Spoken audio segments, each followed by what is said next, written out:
Hello guys, welcome back to another video. Hope you're all doing very well. I haven't done a sit down video in a while, so I thought today should be the day.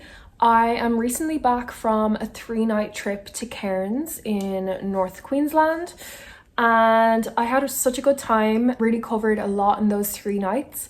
So I thought I would make a little video on what I got up to, what I recommend, where I stayed, etc, etc.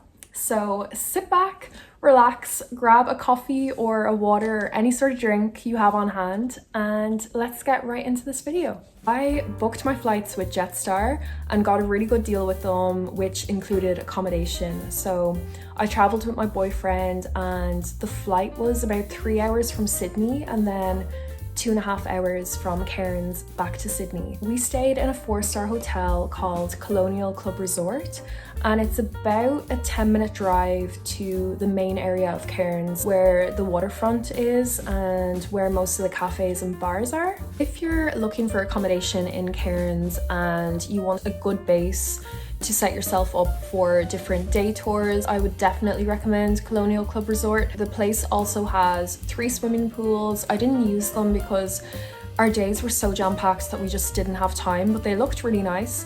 And the hotel has an Italian restaurant on site and a cafe bar that's open from 6:30 to 8:30, I believe. So we got dinner at both places, and then we always got like a mini breakfast at the cafe before all of our day trips. The accommodation is also about 10 minutes from the airport, and it cost about $20 in an Uber. So yeah, not too bad. We didn't use public transport at all while we were there because we just found Uber way more convenient. Now for the most exciting part of the video, the itinerary. We arrived at night, so the following day we went on our first day trip, which was a Cape Tribulation day tour organised by Cairns Adventure Group, and I highly recommend this tour. It was probably my favourite one of the 2. And even with the cyclone that happened last December, I think, Cyclone Jasper, a couple of the roads up to Cape Tribulation are still under construction, so the itinerary changed a little bit in that we didn't go all the way up to Cape Tribulation, but we went up as far as Thornton Beach, which I think is a 15-minute drive from Cape Tribulation.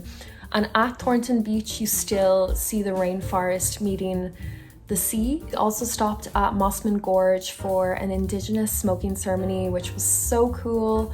And then we did a rainforest walk. What else did we do? Then we went up to Thornton Beach, took some pictures there, and then on the way back we stopped at Daintree for an ice cream at the Daintree Ice Cream Company, which was really delicious. And we also stopped off at Port Douglas for about 15 minutes, which was also cool to see. I'd love to go back there.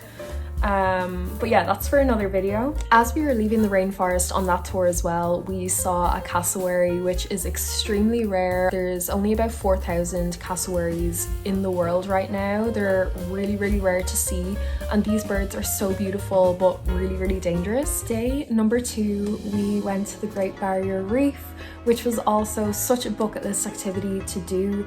We went with Reef Experience, and the great thing about them is they got to pick us up from our accommodation because it was a really early start. They picked us up at 7, so it just made more sense if they came to pick us up rather than us making our own way down to the port. The great thing about Reef Experience is if you are looking to do a dive for the first time, it's included in the price. But we actually just went snorkeling, and there were 2 snorkel spots.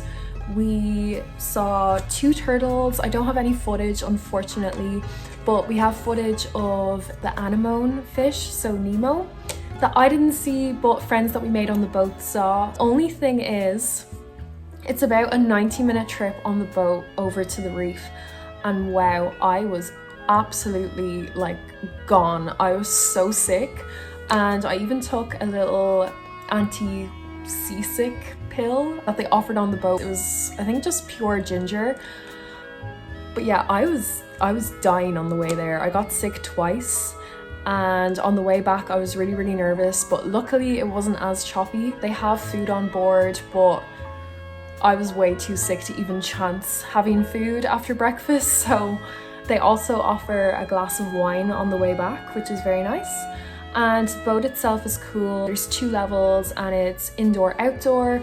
They provide the wet/stinger suits and all the snorkel equipment, and you can even hire GoPros, and they have professional photographers there as well if you want to buy pictures at the end.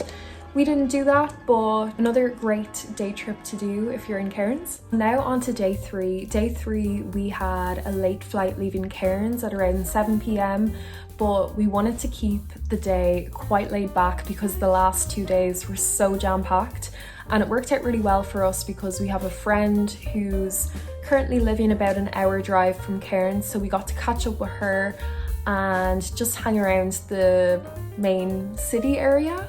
We grabbed breakfast with her and then walked around the esplanade. It was a really nice day. There is also a man-made lagoon there, so if you're thinking about swimming, you can always get in there. And there's some markets as well if you wanted to check out. There's Rusty's markets that have food, and then there's night markets as well. If you have a little bit more time or you want to do something more exciting, you could always do a day trip to Kuranda. There's a really nice scenic railway that you can get, but unfortunately it was under maintenance when we were there, so we have to do that next time we're there.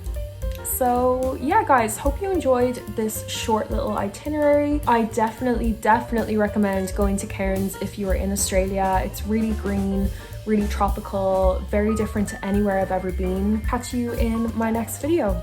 Bye.